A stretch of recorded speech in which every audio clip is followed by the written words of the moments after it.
Hello there and welcome to this special edition of Straight Talk Africa. We are coming to you from VOA studios in New York. Leaders from around the globe are gathered in America's largest city for the 77th session of the United Nations General Assembly. It's the world's biggest diplomatic conference, and this year it takes place against a backdrop of Russia's war in Ukraine, multiple humanitarian crises, a global economic downturn, crippling food and fuel shortages, energy shocks and climate change. And at the start of this year's gathering, UN Secretary General Antonio Guterres warned the world that nations are, as he put it, gridlocked in colossal global dysfunction, and that they are not ready or willing to tackle the challenges that threaten humanity's future. And that is our focus this week.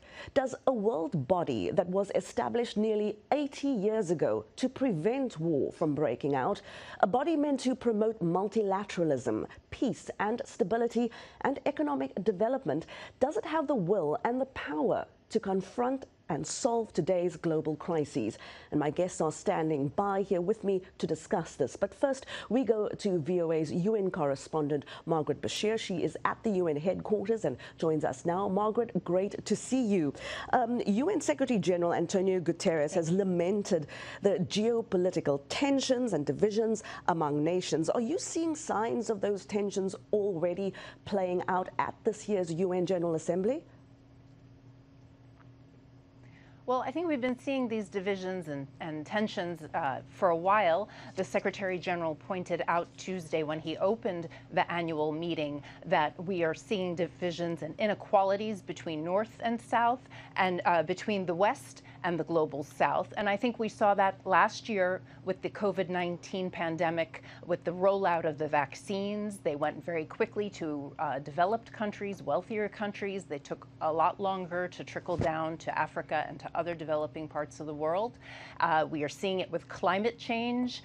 Countries that are emitting the most greenhouse gases are hurting countries that are not big emitters. We're hearing about that in speeches yesterday from leaders. And now, of course, with the Russian invasion of Ukraine, there's obviously a Russia versus the West divide, but there's also this feeling among some countries, particularly in the global South, we're hearing it from African leaders too, that there's this pressure perhaps to pick a side.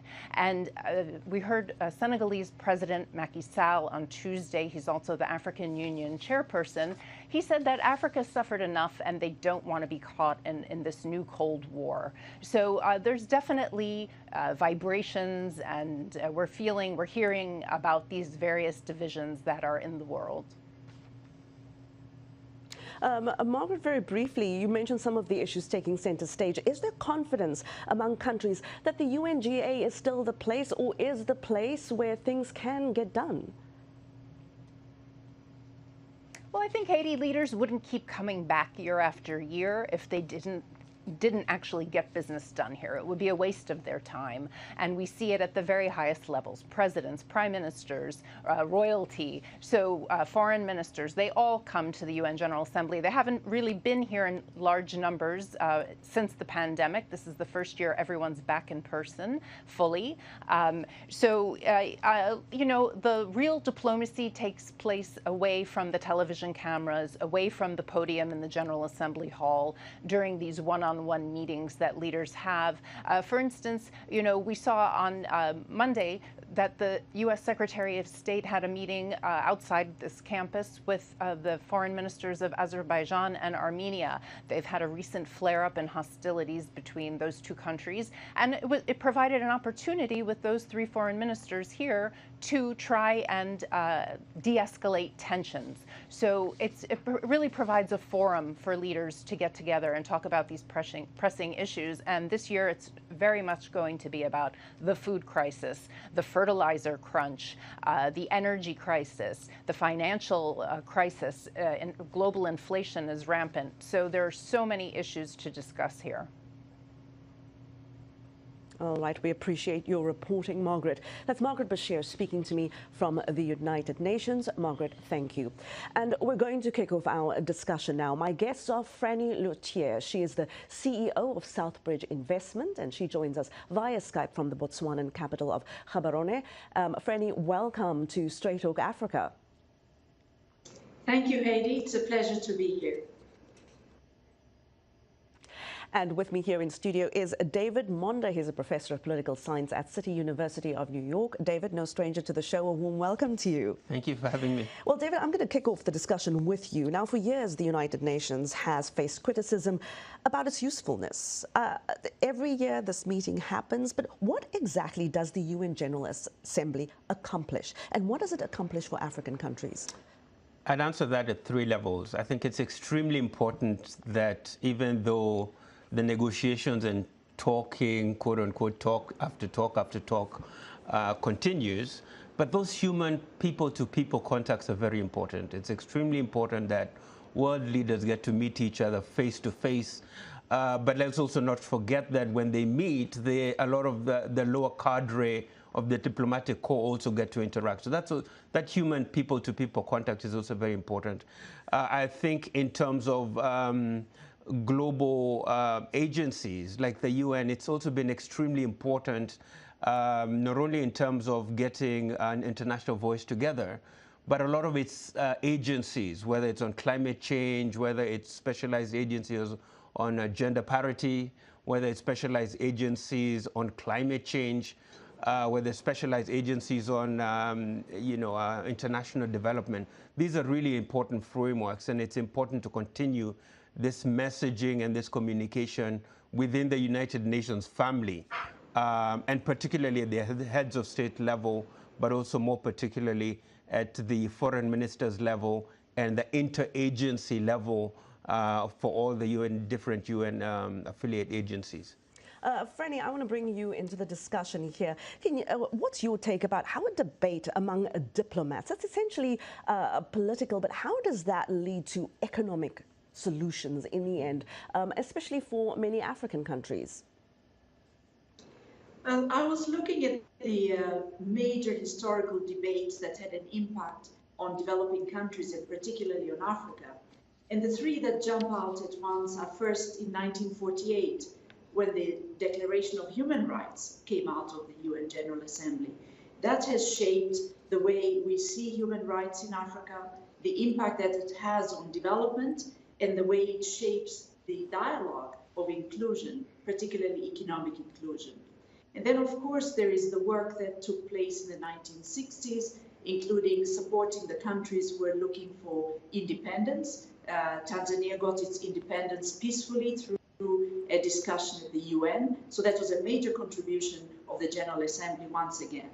And then more recently in the 2000s, with the Millennium Development Goals, which then became the Sustainable Development Goals, that has given Africa a great opportunity to now look at how it can position itself to use the opportunity for new technologies, new ways of generating electricity, the new digital economy, and benefit from this transformation that allows Africa to develop differently as a result of the climate crisis, while at the same time negotiating with other countries on getting more contribution to support Africa's transformation in the climate crisis. So these three big discussions, I think, had a major impact, not only on Africa, but on other parts of the world.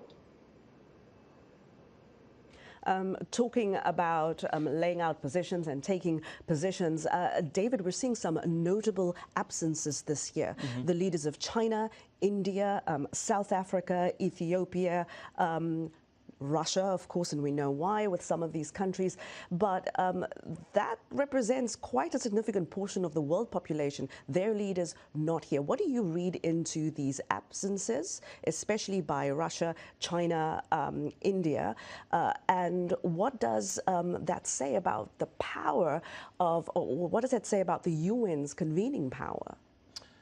I think it's a pretty troubling trend because we know that India is obviously a major global power just by virtue of its demographics, its unique cultural history, its agency in terms of diplomacy, the Mahatma Gandhi sort of philosophical idea of bringing all nations together.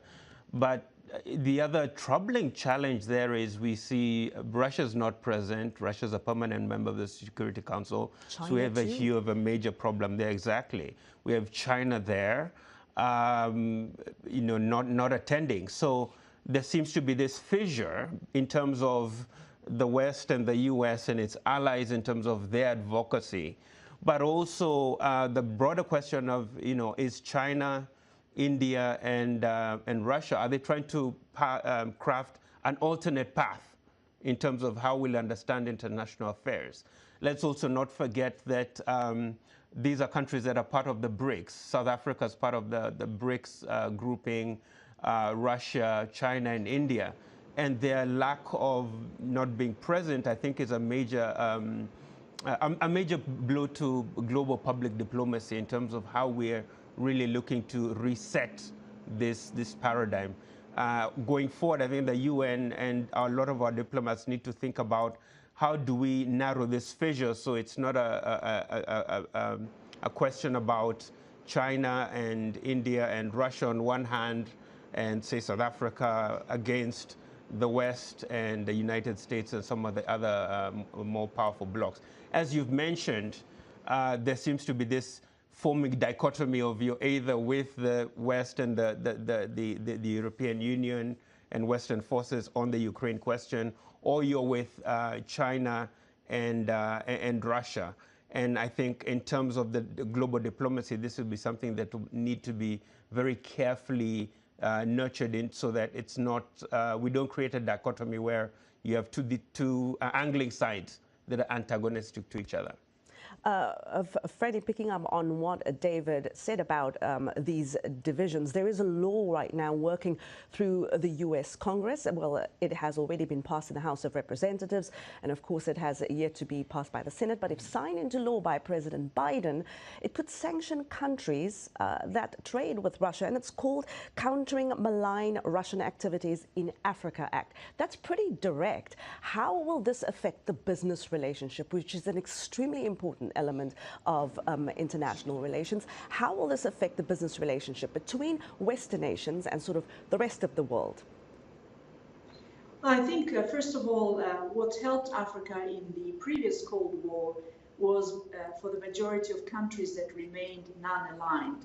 And there was a movement of the 77 non-aligned nations led by Indira Gandhi and leaders like Julius Nyerere and others, that put many African countries in a neutral position, and that helped them to deal with some of the risks, economic risks in particular, of being on one side or the other. And I think when you look at the number of countries that depend, for example, on grain, agricultural equipment, fertilizers, being able to achieve those solutions requires the countries to deal with both sides. So from an economic point of view, I think that remains very important. And then the second issue, I think, is that Africa is very rich in natural resources that the whole world needs. It has a lot of contributions to the world in terms of its people, talented people with creative ideas. And of course, it's one of the largest continents with 1.3 billion people. So it's very difficult to isolate such a big continent, and economically as well as socially. And that means it's important for the continent to remain neutral in a way that allows it to work with different sides of an argument at every given point in time. Because this time it may be an economic relation that benefits one side, but things could change and it could turn the other way. So I think the 77 non-aligned nations experience has shown that economically it's better to deal with economic issues using, of course, the principles of fair trade, human rights, and include.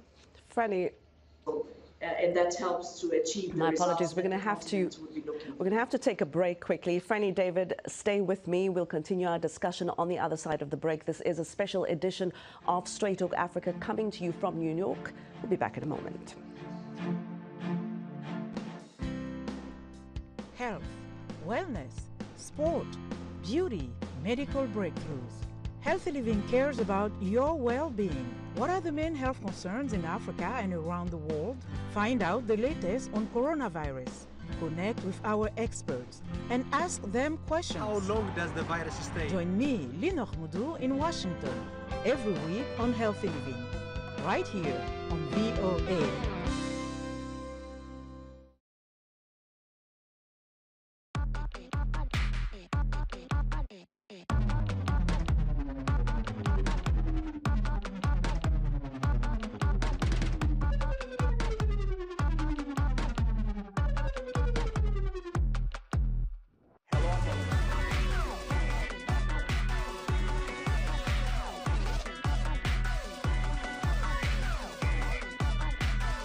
From around the world.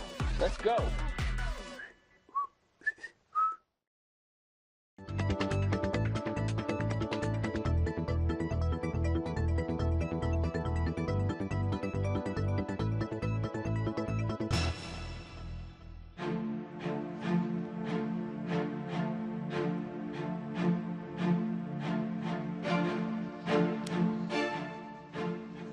And we are coming to you from New York, where world leaders have gathered for the UN General Assembly. We're discussing the issues taking center stage at this year's event. My guests are David Monda here in studio with me and Frannie Leautier. She joins us from Botswana.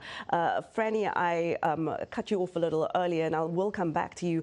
But David, we've seen calls again and again from African nations for a more permanent role at the UN, particularly the UN Security Council. Africa is a 54-member strong voting bloc. That's enough to sway resolutions. Since all the countries represented on the UN Security Council, this is just me and my wishful thinking, since all those countries are essentially courting Africa right now, wanting better relations, saying how important Africa is in the global scheme of things, is now not then the best opportunity for Africa to put this matter front and center and expect some concrete results?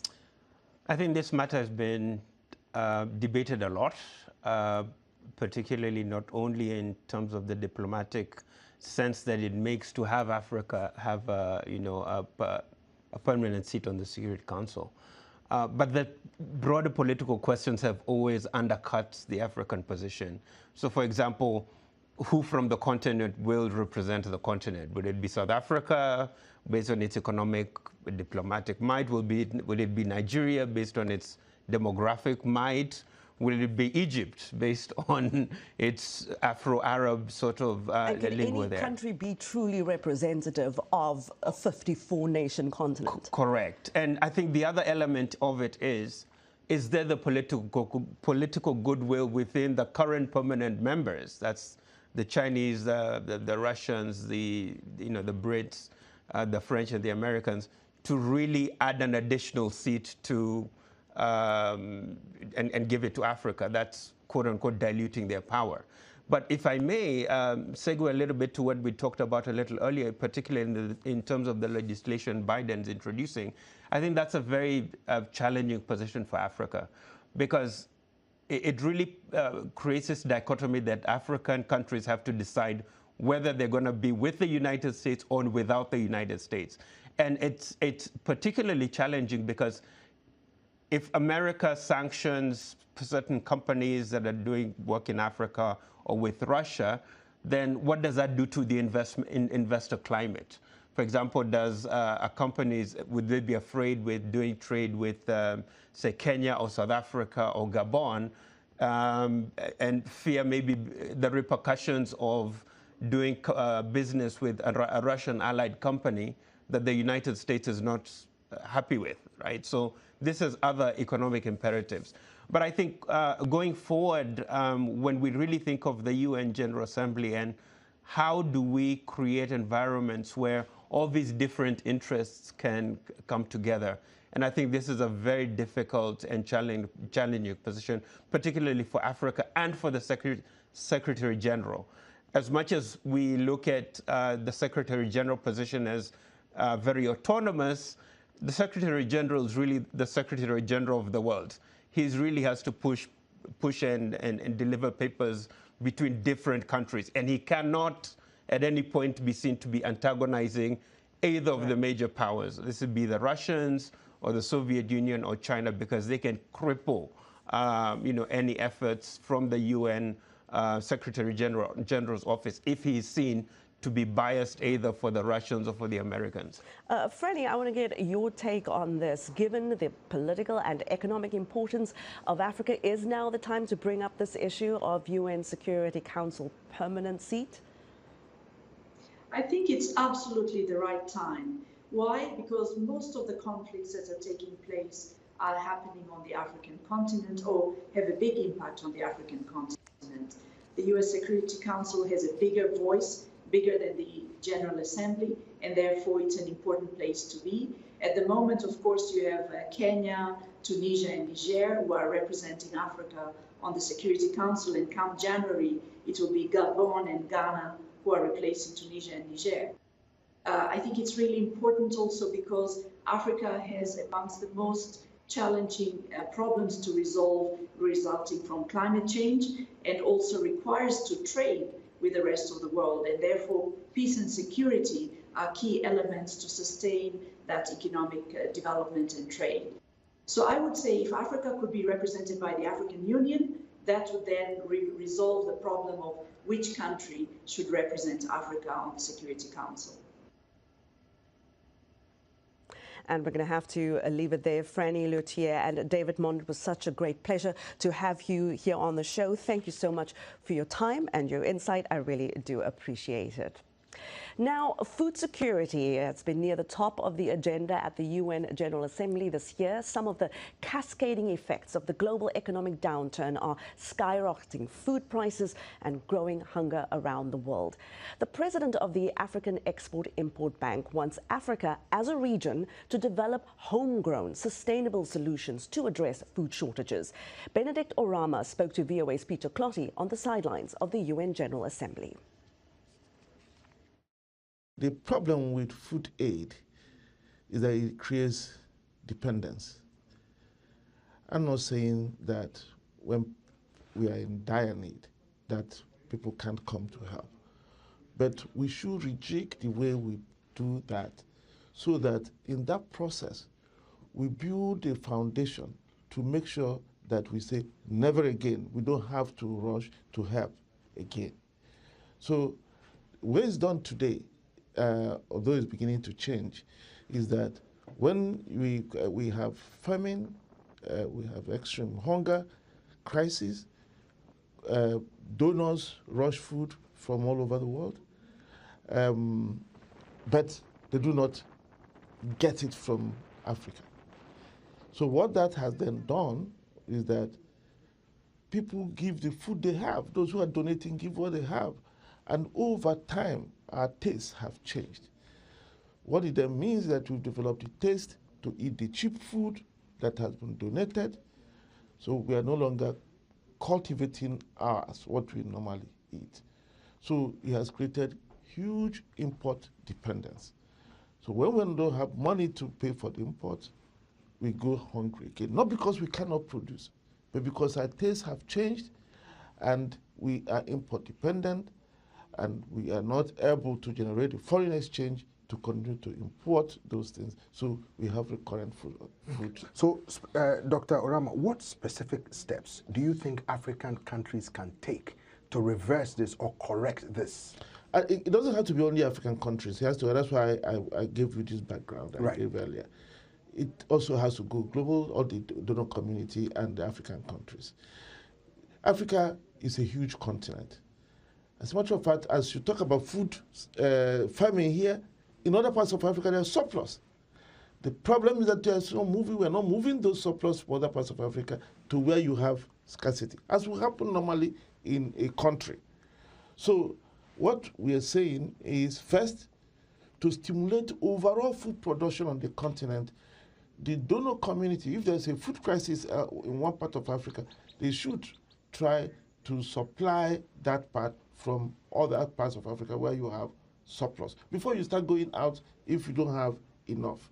The second thing is that the demand created by the donor community and also ourselves should be enough to also stimulate production of food in many parts of Africa.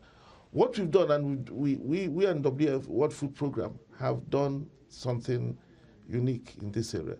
In July, we entered in a memorandum of understanding ourselves, Afrexim Bank, WFP, and African Continental Free Trade Area Secretariat. That MOU is in an amount of $2 billion. So we are doing, jointly with WFP, a blended financing to enable us to provide funding to small growers in Africa and commodity traders to make it possible for WFP to then buy from them to supply parts of Africa where we have food problem using AFCFTA rules and protocols.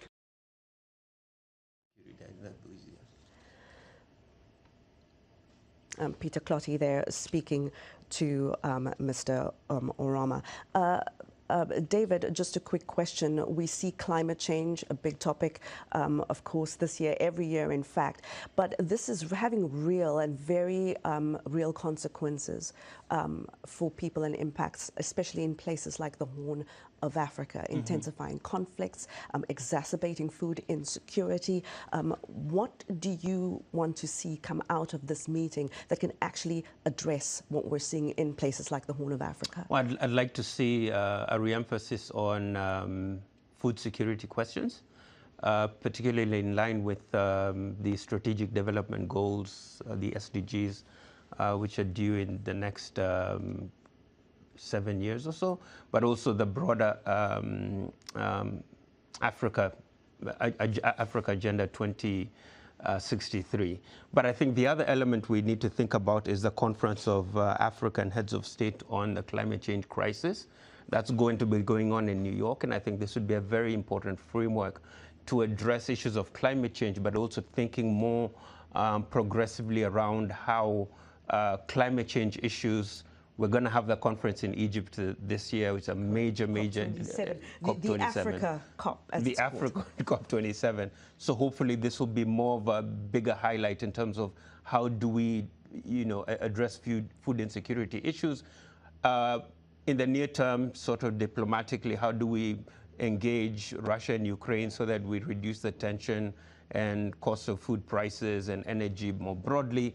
But I think going forward, also thinking about the crisis in the Horn of Africa, how do we allow science, UN specialized agencies on food security to be able to leverage a lot of the resources they have to mitigate some of the crisis we have with food insecurity. And obviously, lastly, we cannot talk about food insecurity in the Horn of Africa without security issues in terms of people security. People have to be safe. So thinking ahead about what the AMISOM force will be in the Horn of Africa and how can we then regulate that to ensure that we have environments where farmers can actually go and grow their crops without fearing that they might be dead at the end of the day. Well, these are pressing issues. I really hope, and we say this every year, I guess, that this year we will see some concrete solutions. But as Antonio Guterres said, we are at a time of peril. I don't want to depress people, but we have to keep it real, don't we? Exactly. David Monda, I do thank you for your time. Thank you for coming out. It was great to be here in person with you, one-on-one. I do appreciate it. Right. And that is where we will leave it for this week. Thank you to my guests, to everyone who helped make this broadcast possible. Thank you to you, our audience, for always watching and always listening. And from our teams in Washington and New York, do go well. Goodbye.